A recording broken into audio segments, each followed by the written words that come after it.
The coach at Baylor came down to interview me. And he said, well, you know, we'd probably like to have him up there. They were going to give some sort of scholarship or something. I remember sitting in our living room. He's talking to me. And so he said, well, he needs to take an entrance exam. So I took this entrance exam. Well, I had trouble reading. And so they wrote this nice letter back to my mother and said, I'm sorry, we can't accept Bobby Culbertson. We don't think he's college material. I was the honor graduate from high school, but I've often jokingly said that if they'd had SAT tests when I went to college, I'd have been a plumber, because there's no way I could have passed an SAT test. What happened was that I went to Auburn. I pledged Phi Delta Theta. I enrolled in engineering school.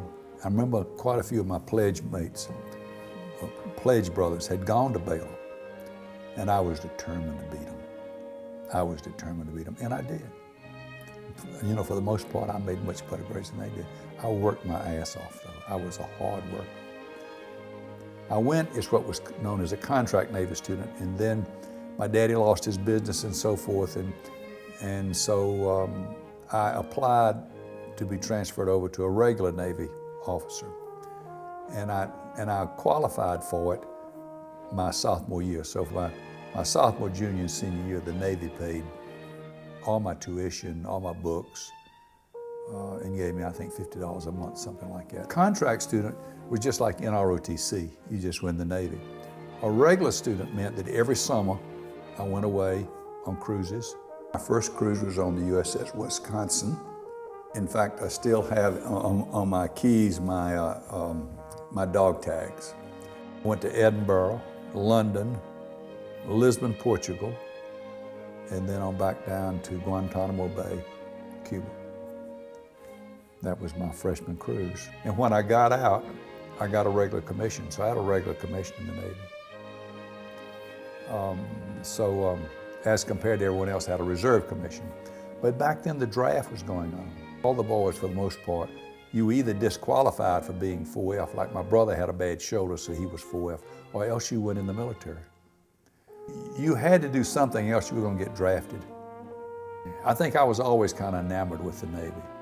You know, you gained a whole lot of maturity because you came right out of South Georgia, this rural environment, and you were pushed into the military, or else you went to college. But if you went to college, you still served after you got out. So it was universal military training.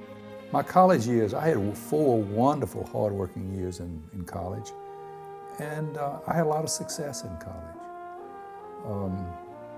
I pledged fraternity that I wanted to pledge. I was a Phi Delta Theta. I ended up being president of the chapter my senior year. I dated a lot. My routine was this. I would go to school every morning at 8 o'clock. I'd come back to the fraternity house for lunch. Then I'd go back to class or to labs every afternoon, because when you're in engineering and in the Navy program, you do not have any spare time. I mean, I couldn't take any electives. There were no electives to take until I got to be probably a senior. I had some electives. I would get out at 4 o'clock. I'd come back over to the fraternity house. I'd fool around with my buddies, stuff like that. So then at 6 o'clock we'd eat. Afterwards, I'd go study. And I'd study until 11 o'clock, get up the next morning, go through that routine. And I did that Monday, Tuesday, Wednesday, and Thursday. Friday, though, I took off. I would have a date every Friday night. Saturday, I'd have a date every Saturday night. I studied most of the day on Saturday. I studied every Sunday afternoon. I always went to church. I studied every Sunday afternoon, and I have another date Sunday night. But I could have a date for $2.50. That's what all it would take, because we could walk down to the movie. At Auburn, there were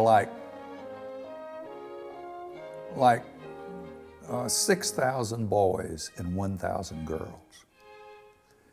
And there was nothing there. It's not like having Duke close by or NC State or Meredith or some of those schools close by. There was nothing in that area. It was just a college town there.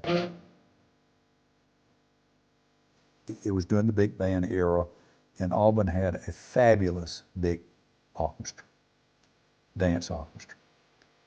And so at least every weekend, there would be a dance. It was always free break. So I'd take somebody like Peggy to dance, and I'd dance with the first dance, last dance. But the girls had to be in early. So that meant that the boys had a lot of time together after they took the girls home. I remember as a senior, they could stay out till 11 o'clock. So you start early. And when summertime came around, I was shipped out. Auburn was not a very cosmopolitan school. It was most of the kids were from the South or from the neighboring states. And it was when I first went off on those cruises that I was exposed to kids who came from the New England schools and from the Midwest and stuff like that. And they constantly criticized the South. I really got my belly full of talking about how terrible the South was. I graduated and got a commission in June of '54. And I already had orders to report to the USS Oglethorpe, which was what they call an AKA, an attack cargo ship.